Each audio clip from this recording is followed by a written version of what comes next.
João, capítulo 5. Começamos hoje, ou começaremos hoje, uma série de mensagens com o tema da juventude. Mês de agosto é o mês da juventude, e o tema da juventude é viver profundo. Então, meditando nesse tema proposto pela nossa juventude, fui à procura de alguns textos. Você sabe que eu não sei pregar mensagens, eu só sei expor textos. Então, à procura de alguns textos para fazer essa série agora do mês de agosto, com esse tema Viver Profundo. O primeiro texto que o Senhor me levou é esse de João, capítulo 5, a partir do primeiro versículo, porque viver profundo, essa ideia do profundo, e inclusive a divulgação e a peça publicitária, a arte que foi feita para o mês da juventude, é um mergulhador, descendo às profundezas do mar, com um balão de oxigênio, e aí, viver profundo. E aí eu fiquei imaginando, para ir profundo, precisa mergulhar. E aí eu falei, bom, então vou procurar na Bíblia alguns textos que falam sobre mergulho. Aí eu encontrei essa passagem de um homem que viveu profundo sem mergulhar. Ele foi profundamente impactado pela glória de Deus sem precisar entrar na água. Muito interessante. João, capítulo 5. Passadas estas coisas, as primeiras que Jesus fez, havia uma festa dos judeus, e Jesus subiu para Jerusalém. Você sabe que sempre que a Bíblia vai falar de Jerusalém, ela fala que as pessoas estão subindo para Jerusalém, porque Jerusalém ficava em cima de um monte, em cima de um morro, então é como ir no Espírito Santo para Domingos Martins. Ainda que Domingos Martins esteja ao sul de onde nós estamos, toda vez que a gente vai para lá, a gente fala, vamos subir para Domingos Martins, porque sobe a serra. Jerusalém é da mesma forma. Verso 2. Ora, existe ali, em Jerusalém, junto à porta das ovelhas, que era uma das entradas da cidade, um tanque, chamado de Betesda, em hebraico, o qual tem 5 pavilhões.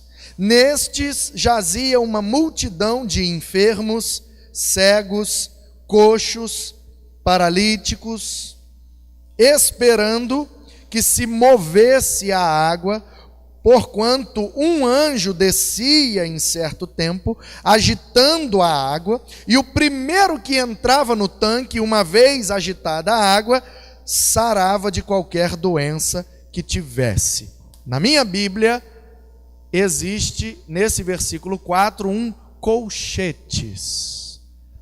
Na sua Bíblia tem colchetes aí? Levanta a mão para eu ver. Aí, a maioria, a grande maioria dos irmãos que estão com a Bíblia de papel, percebem que o verso 4 está entre colchetes. Existe um livro lançado em português, cujo título é Quem colocou colchetes na minha Bíblia? E explica exatamente o que é que significa quando você está lendo e um versículo está entre colchetes. Isso significa que essas palavras entre colchetes não estão nos melhores manuscritos originais. Portanto, é um acréscimo. Isso é um entendimento dos intérpretes, e os copistas, então, quando iam copiar os trechos bíblicos, eles acrescentavam aquele comentário no meio do texto, por isso ele fica entre colchetes. Portanto, isso que está entre colchetes revela uma crença judaica, não necessariamente a verdade de Deus, porque a gente sabe que esse papo de anjo agitar a água para o povo cair dentro e ser curado, a gente sabe que é meio esquisito, e isso inclusive não combina com a nossa doutrina de angelologia, que é a nossa doutrina dos anjos. Então, só para você entender que as Bíblias colocam isso entre colchetes para te orientar de que isso aqui não foi escrito originalmente pelo apóstolo João. Era um entendimento dos judeus daquele tempo. Verso 5. Estava ali um homem enfermo, doente. Havia 38 anos. Eu quero ser sincero para vocês. Eu não sei o que é 38 anos, porque eu ainda não cheguei lá. Eu não tenho 38 anos. Então eu não sei o que é viver 38 anos. Quanto menos estar doente há 38 anos. Não sei o que é isso. Mas a Bíblia diz que aquele homem estava enfermo e aquela enfermidade o acompanhava por 38 anos. Jesus, vendo deitado e sabendo que estava assim há muito tempo, lhe perguntou: você quer ser curado? Jesus perguntou para ele: você quer ser curado? E talvez poderia ser essa a pergunta que eu lhe faço nessa noite. Você quer ser curado? Qual é a sua enfermidade? É no corpo? É na alma?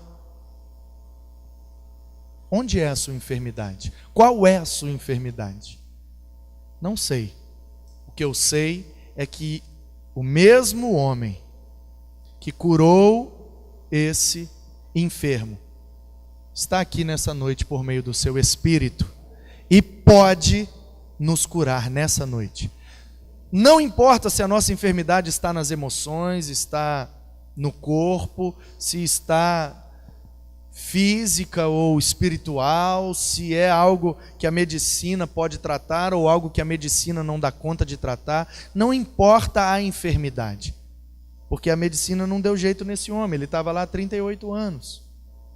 E a religião também não deu jeito, porque era Jerusalém, passavam religiosos por ali o tempo inteiro.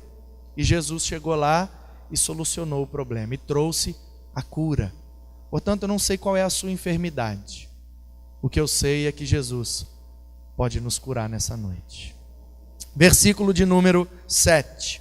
Respondeu o enfermo: Senhor, não tenho ninguém que me ponha no tanque quando a água é agitada, pois enquanto eu vou, desce outro antes de mim. Então lhe disse Jesus: levanta-te, toma o teu leito e anda. Imediatamente o homem se viu curado, e tomando o seu leito, pôs-se a andar. E aquele dia era sábado. Por isso disseram os judeus ao que fora curado: hoje é sábado, não é permitido carregar um leito no dia de sábado. Isso é considerado um trabalho, no sábado não pode trabalhar. Ao que respondeu ele: o mesmo que me curou me disse: toma o teu leito e anda. E eles perguntaram: quem é o homem que te disse toma o teu leito e anda? Mas o que fora curado não sabia quem era, porque Jesus havia se retirado por haver muita gente naquele lugar. Mais tarde, Jesus o encontrou no templo e lhe disse: olha, você está curado, não peques mais, para que não te suceda coisa pior. O homem retirou-se e disse aos judeus que fora Jesus quem o havia curado. Amém. Aleluia. Jesus cura. Jesus tem poder para curar qualquer enfermidade. Eu creio nisso, baseado nessa história, e eu acredito que tudo que aconteceu na Bíblia é verdade. Eu creio, e ninguém pode me tirar o direito de acreditar, e eu acredito mesmo. Então deixa eu meditar aqui algumas coisas com você, como já disse, nesse tema que é viver profundo, vivendo profundamente. Primeiro que a ideia de profundidade traz junto a ideia de mergulhar, de entrar na água, né? E quanto mais profundo, mais condição de achar riquezas. A pérola, né, que você encontra na praia e que é muito valiosa, não fica boiando na superfície. Só encontra pérola quem vai no fundo. Então a ideia de profundidade, metaforicamente, traz essa ideia de um esforço maior para alcançar coisas mais valiosas. Eu penso que é essa a ideia da juventude, para que a gente possa meditar no mês de agosto. Nos esforçar um pouquinho mais, avançar um pouquinho mais, ir um pouco mais para alcançar coisas mais importantes. É isso que eu imagino que a juventude está nos propondo. E aí eu sou levado a esse texto que fala exatamente de um homem que estava doido para mergulhar, para ser, jogado ou mergulhado naquela água, naquele tanque, e ele não entrou na água. Ele não foi profundo na água. Ele não entrou no tanque, mas ele foi curado. Ele teve um impacto profundo da glória e do poder de Deus, mesmo sem ter mergulhado. Então é isso que eu quero te propor: viver profundo sem mergulhar. O que eu estou querendo dizer?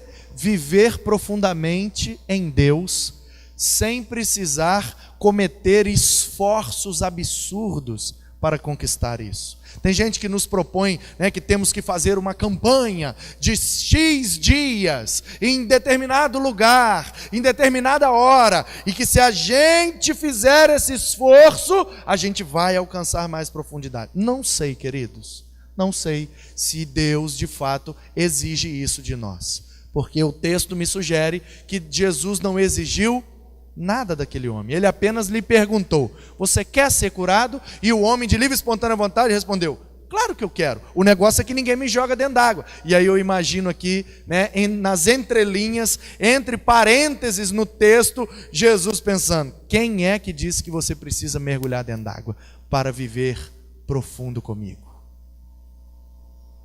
Então, quero meditar com você que o nome desse tanque, essa palavra Betesda, é a junção de duas palavras hebraicas, Bet e Hesed. Portanto, no hebraico é Bet Hesed. E aí, transliterado para o português, fica Betesda. Bet é casa. Por isso, Bet-El é a casa de Deus. Ok? E Hesed é misericórdia. Portanto, Bet-Hesed, Betesda é casa de misericórdia. Esse é o significado. E aí o texto diz, que na casa da misericórdia, em Betesda, um homem precisava de misericórdia. E ninguém tinha misericórdia dele. O texto diz que Jesus estava indo para Jerusalém por causa de uma festa. Não diz se era Pentecostes, se era Páscoa ou se era Tabernáculos. Talvez a festa das luzes. Não sabemos. O fato é que era uma festa. E se era uma festa em Jerusalém, com certeza tinha muitos homens e mulheres de Deus que, assim como Jesus, subia para Jerusalém por ocasião daquelas festas. Então eu imagino que milhares e milhares de pessoas em 38 anos viram aquele homem, tiveram contato com aquele homem, e nenhuma pessoa teve misericórdia daquele homem. E o homem estava em Betesda. O homem estava na casa da misericórdia e não tinha misericórdia para ele. E muitas vezes nós vivemos assim, eu e você. Temos a graça de Deus à nossa disposição. Vivemos no tempo da graça, no tempo em que o Espírito foi derramado sobre toda a carne, num tempo onde o Evangelho é pregado com muita ênfase, em muita quantidade e qualidade. Mas eu e você insistimos em viver superficialmente no relacionamento com Deus. Na casa da misericórdia não houve misericórdia, talvez para mim e para você. Na casa da presença de Deus, na casa da graça de Deus, que é o mundo, o planeta. Deus está aí com a sua graça, com a sua misericórdia, com a sua compaixão, com a sua salvação, com a sua cura, com a sua transformação, com a sua vida eterna disponível para nós, e nós insistimos em viver alheio a essas coisas. Não pode, meu irmão. Pode. Nós temos que viver profundo em Deus. Temos que aproveitar da graça de Deus. Tem uma canção recente aí que diz que se a graça é um oceano, estamos afogando. Eu achei poética, linda, bonita e legal essa frase.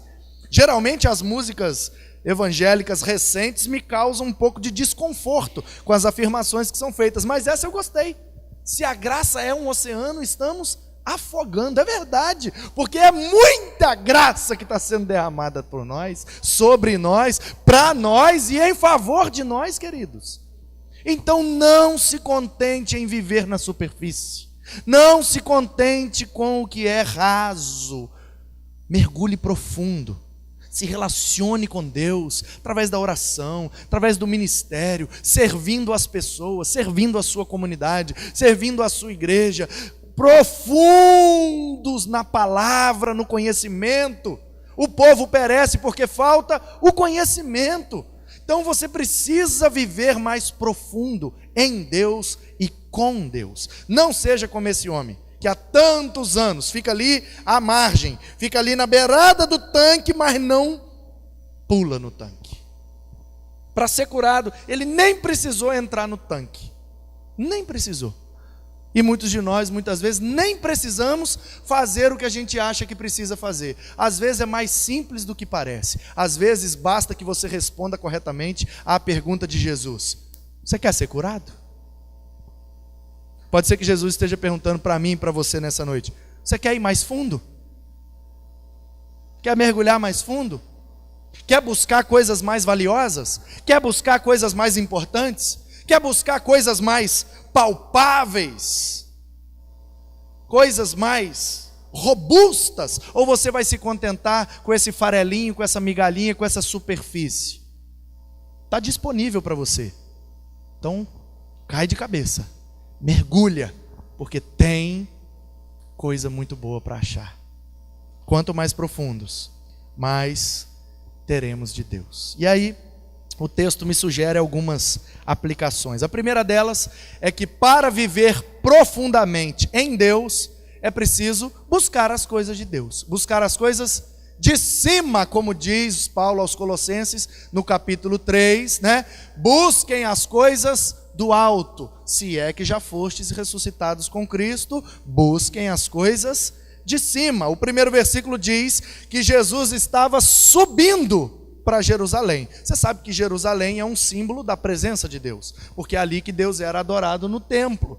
Claro que Deus não habita em templos construídos por mãos humanas, e hoje eu e você somos o templo de Deus, mas naquele tempo Deus era adorado naquele lugar, era aquele lugar da reunião, da celebração, das festas. Então Jerusalém ficava em cima. O que isso sugere? Na minha opinião, que nós precisamos subir mais, buscar mais, olhar mais para cima. Ah, o país está em crise, olha para cima.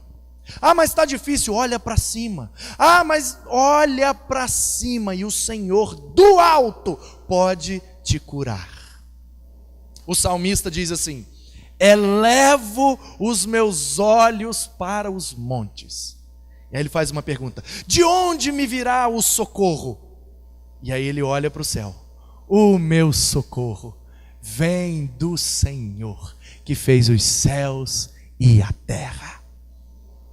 O nosso socorro vem do alto. Você não precisa de autoajuda com U, autoajuda, onde você mesmo se ajuda, fazendo isso, aquilo outro. O que você precisa é de auto, com L, autoajuda, a ajuda que vem do alto. Em segundo lugar, para viver profundamente em Deus, nós precisamos agir com misericórdia. O verso 2 diz que o homem estava lá em Betesda. Já te expliquei, Betesda, casa da misericórdia, mas ninguém teve misericórdia do homem. O único que teve misericórdia é o Senhor, que renova a misericórdia a cada manhã. Jesus, o nosso Deus, o Filho de Deus, Deus entre nós, olhou e não poderia ser diferente, porque Ele é o Senhor da misericórdia. Misericórdia é uma palavra em latim, que é também uma junção de duas palavras, miseris e córdias, que seria a transliteração da palavra grega cardios. Você que vai no cardiologista, você sabe que ele é o médico do coração. Então, miseris, córdias é colocar o coração na miséria. Portanto, o que Jesus teve daquele homem foi misericórdia, porque ele estava na casa da misericórdia, em Betesda. Então Jesus olhou para a miséria daquele homem, 38 anos enfermo, 38 anos naquele leito, 38 anos sem andar, 38 anos paralítico, 38 anos paralisado. E pasme, tem muita gente que anda com as pernas, mas está paralisado na vida, porque a vida não se vive com as pernas, e a gente não progride na vida andando com as pernas. Senão eu sairia andando e chegaria lá no Japão e seria o melhor dos seres humanos. Nós não progredimos com as pernas, nós progredimos por causa da misericórdia de Deus, com a nossa alma, melhorando o nosso caráter, se parecendo cada vez mais com Cristo e mergulhando profundamente em Deus. Então Jesus olha para aquele homem e coloca o coração na miséria daquele homem. 38 anos. Mas aqui, esse tanque é a casa da misericórdia. Como que ninguém teve misericórdia desse homem? Ei, você quer ser curado? Jesus colocou o coração na miséria dele. Eu e você, se quisermos viver profundos em Deus, temos que aprender a colocar o coração na miséria das pessoas. Olhar ao nosso lado e falar, bom, onde eu vou colocar o meu coração hoje? Tem alguém necessitado, o meu coração vai para lá. E eu vou suprir aquela necessidade. E às vezes, queridos, necessidades não são supridas com dinheiro, não. A gente sempre pensa isso, né? Vamos ser misericordiosos, vamos ser caridosos, vamos ser generosos, né? Vamos ser cordiais. Aliás, a palavra cordialidade é a palavra latina para a capacidade de agir com o coração. Se cordia vem de cardios, no grego. Então cordialidade é a capacidade de agir com o coração. Muitas vezes eu e você ficamos agindo com o cérebro. Mas eu não dou conta, mas eu não tenho tempo, mas eu não tenho condição. Você está agindo com o cérebro. Seja misericordioso, seja cordial, haja mais com o coração. Pastor, a Bíblia diz que o coração é enganoso. Sim, mas a Bíblia também diz que do coração procedem as saídas da vida. E a boca fala o que o coração está cheio. Portanto, sejamos mais misericordiosos. Em terceiro lugar, precisamos esperar em Deus e não nas águas. O verso de número 3 diz que tinha ali uma multidão e vários doentes. Tinha cego, tinha coxo, tinha paralítico. Sabe a diferença de coxo e paralítico? Coxo é o cara que não mexe da cintura para baixo. É o que nós hoje chamamos de paralítico. E o paralítico da Bíblia é o cara que não mexe do pescoço para baixo. É o que nós hoje chamamos de paraplégico ou tetraplégico, o cara que não mexe nada. Então, coxo é o que não anda. E muitas vezes algumas palavras vão sugerir que é o que anda com dificuldade. Talvez um manco também pode ser chamado pela Bíblia de coxo. Talvez uma pessoa que teve paralisia infantil, alguma dificuldade, tem uma perna menor do que a outra, e aí, né, tem aquela dificuldade, é o coxo. Agora, aquele que não mexe nada, a Bíblia chama de paralítico. É o que nós chamamos hoje de paraplégico, tetraplégico, né? É não mexer mesmo nada. Então tinha ali gente com tudo quanto é tipo de doença. Tinha gente que mexia um pouco, tinha gente que não mexia nada, tinha gente que não enxergava, tinha gente que não andava, vários tipos de paralisias. E eu olho, estou diante de pessoas fisicamente saudáveis, mas eu sei que nós aqui diante de Deus temos vários tipos de paralisias. Existem áreas das nossas vidas que estão paralisadas e precisam ser curadas. Precisam da profundidade de Deus. E o texto diz que o homem acreditava que a cura estava nas águas. Quando o anjo mexer a água, alguém me joga lá dentro e aí eu vou ser curado. E ele esperou pelas águas e pelos homens há 38 anos. E o Senhor Jesus, Deus, curou aquele homem. Portanto, meu irmão, para viver profundamente em Deus, aprenda a não esperar na água nem no homem. Coloque a sua esperança no Senhor dos senhores, Deus. Ele traz a cura. Em quarto lugar, precisamos reconhecer nossas enfermidades. Eu disse que nós somos em alguma área paralíticos, paralisados. E muitos de nós continuam paralisados porque não reconhece a enfermidade. Tá tudo bem? Tá tudo bem. Entendeu? Não fala com a esposa, não fala com o filho, não sabe perdoar, não sabe se humilhar, não sabe pedir desculpa, não sabe tirar um tempo para meditar, está levando a vida, está quebrando a cara, mas não sabe reconhecer. Está tudo bem, está tudo bem, está tudo bem, né? Como aquele menino que anda de bicicleta e aí leva aquele tombo na frente dos amigos, aí os amigos vão lá assustados e ele sai, não, de boa, tranquilo. Entendeu? Não, eu quis cair para testar se meu osso está bom. Não, eu que quis. Conhece gente assim? Erra, quebra a cara, mas não é capaz de reconhecer.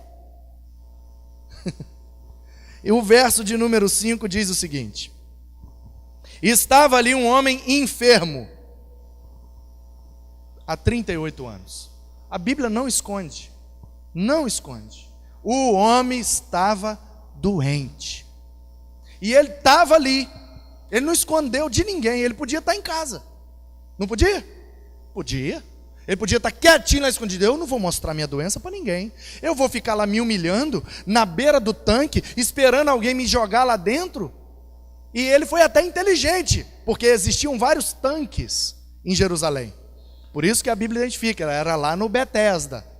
E eu penso que ele agiu com muita inteligência. Ele pensou, bom, tem vários tanques, tem o de Siloé, né, que em hebraico é enviado, tem vários outros. E aí ele, bom, para qual que eu vou? Eu vou lá no da misericórdia, né? Se eu quero a cura, se eu quero a ajuda, eu vou procurar o tanque da misericórdia. Ele foi até no lugar certo e reconheceu a sua enfermidade. Se colocou ali do lado do tanque, bom, agora eu vou esperar. Vai que alguém me joga lá dentro, eu sou curado. Agora eu e você muitas vezes nos escondemos em casa. Fugimos da cura. Fugimos das pessoas que podem nos ajudar. Ninguém ajudou ele, mas ele teve a atitude correta. Ele foi lá. Se a cura está lá, eu vou lá. Onde que é que tem que ficar? Aqui do lado, aqui do lado. Eu não consigo pular no tanque sozinho. Então eu vou ficar aqui na beira. Alguém vai ter misericórdia de mim. O tanque é Betesda da misericórdia, mas ninguém jogava aquele cara lá dentro. Mas a atitude dele foi correta. Então eu penso que eu e você precisamos, para viver profundos em Deus, precisamos reconhecer nossas enfermidades e não ter vergonha delas. Não precisamos. O que mais nos fortalece é reconhecer as nossas fraquezas. Vou repetir para você anotar. Reconhecer as nossas fraquezas é a atitude que mais nos fortalece. Em quinto lugar, precisamos responder e reagir às questões que a vida nos impõe, nos coloca. Muitas questões são colocadas diante de nós. E uma questão foi levantada para esse homem aqui. No verso 6, Jesus pergunta: você quer ser curado? É uma pergunta, é uma questão. E aí? Decida-se. Quer ou não quer? Às vezes a vida se levanta diante de nós com questões que a gente acha que são problemas. Igual quando a gente abria a prova de matemática e falava: ai meu Deus, é tudo problema, essas questões são problemas. Não é um problema, eu é que estudei pouco. Às vezes a vida levanta questões para nós que a gente acha que são problemas, que são adversidades, mas não, são oportunidades. Tudo depende da forma como você reage a essas questões. Esse homem reagiu positivamente. Você quer ser curado? 38 anos, ninguém tem coragem de me jogar lá. Vem esse cara agora e me pergunta se eu quero ser curado? É lógico que eu quero ser curado. O que eu estou fazendo aqui então? Aí ele olha para Jesus, eu imagino, né, que talvez veio aqui a vontade de falar, não quero não, estou aqui só pegando um solzinho, né? Igual aquele outro cego, né? Aí Jesus, o que você quer que eu te faça? Aí tem um pastor aí famoso, eu acho muito legal a tirada dele, que ele fala, não quero enxergar não, se o senhor me der um cão guia já tá bom. Né? O cara é cego, o que queres que eu te faça? Me dá um cão guia. Não, eu quero ver, quero enxergar, é lógico. Aí eu vejo Jesus perguntando para esse homem, você quer ser curado? 38 anos, eu estou aqui na beira do tanque, como que eu não quero ser curado? Mas ele precisou responder, ele precisou reagir, e isso acontece comigo, com você. A cura está disponível, a solução está disponível, mas a gente fica inerte, não quer responder, não quer reagir, não quer fazer nada. Está na sua mão, está contigo a bola. Número 6, vamos nós, está acabando. Número 6, para viver profundo em Deus, mesmo sem precisar mergulhar na água, é preciso focar em Deus e não nos homens. Verso 7, respondeu ele, não tenho ninguém que me ponha no tanque. Ai, quantas vezes eu e você fazemos isso, né? Mas por que você não conseguiu? Também ninguém me ajudou, né? Mas ninguém me chamou, ninguém arrumou nada para mim, ninguém me... né? A culpa é sempre das pessoas, né? Mas se eles tivessem me dado um diploma, eu tinha conseguido um emprego melhor. Eles vão te dar o diploma sem você estudar, é. Se eles tivessem me dado uma entrevista, você quer conseguir a entrevista sem ter se preparado, é. Se eles tivessem me dado uma oportunidade, o que é a oportunidade para alguém que não está preparado? É a oportunidade de mostrar a sua incompetência, só isso. Vai queimar mais o seu filme, é melhor nem ter oportunidade. E alguém diz, e eu concordo com isso, que sucesso é a oportunidade mais o preparo. Você está preparado, você teve a oportunidade, você pode ser bem sucedido. Caso contrário, oportunidades são muito boas, muito bem-vindas, e às vezes Deus usa pessoas para nos dar oportunidades. Primeira vez que eu preguei aqui, em novembro de 2014, foi uma oportunidade que eu tive. Alguém entrou em contato comigo e falou, pastor, você pode pregar lá na Batista Guaranhuns? Nem sabia onde era a igreja. Olhei minha agenda, posso. Uma oportunidade. Percebe ou não? Então, queridos, não adianta ficar focando nos homens, o que esse cara fez. E aí, você quer ser curado? Eu até quero, mas não tem ninguém que me joga lá dentro. Desfoca dos homens, esquece a sua ajuda, a sua oportunidade, a sua porta, a sua saída, a sua solução, não está no campo horizontal, está no campo vertical, está em Deus. Número 7, e aí você precisa, a partir do momento que você busca as coisas de Deus, tem misericórdia, espera em Deus, reconhece as suas enfermidades, reage bem às questões que a vida te coloca, focaliza totalmente em Deus, aí você tem a oportunidade de levantar e andar. É o verso de número 8 que diz, Jesus respondeu para ele, levanta, toma o teu leito e anda. Talvez Deus está falando para a gente aqui nessa noite. Quer viver profundo comigo? Quer ter intimidade comigo? Quer ter experiências profundas? Levanta e anda, meu irmão. Vai, aí está aí, ó. Está diante de você, o que te impede? Bora, levanta, anda e descansa. descansa em mim, diz o Senhor.